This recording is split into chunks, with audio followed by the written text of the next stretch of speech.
Hello বন্ধুরা, আমি মল্লিকা আবারও চলে এসেছি তোমাদের সাথে নতুন একটা ব্লগের ভিডিও নিয়ে।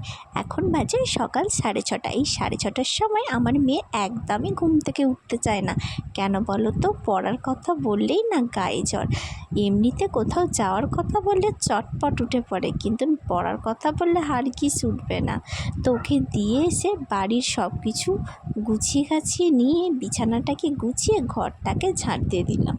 তো কেন ঝাঁট দিলাম এত তাড়াতাড়ি, একটা কথা বলি। আমাদের গ্রামের দিকে সব মানুষেরা বলে থাকে ঘুম থেকে ওঠার পরে ঝাঁট দিয়ে আর ঘর না মুছলে ঘরটা নাকি বাসি হয়ে থাকে।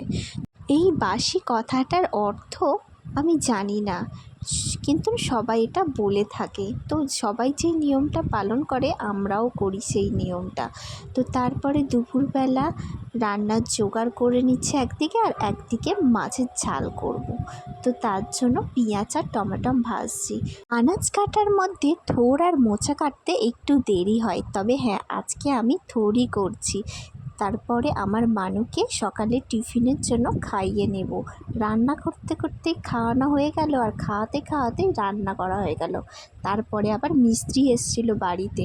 তো চলো দুপুরের লাঞ্চের খাবারটা তোমাদের দেখিয়ে দিলাম। শাক ভাজা, থোড় চচ্চড়ি আর মাছের ঝাল, আর হয়েছিল টকের ডাল। এই হলো দুপুরের খাবার। তো চলো বন্ধুরা, আজকের ব্লগের ভিডিওটা আমি এখানেই শেষ করলাম।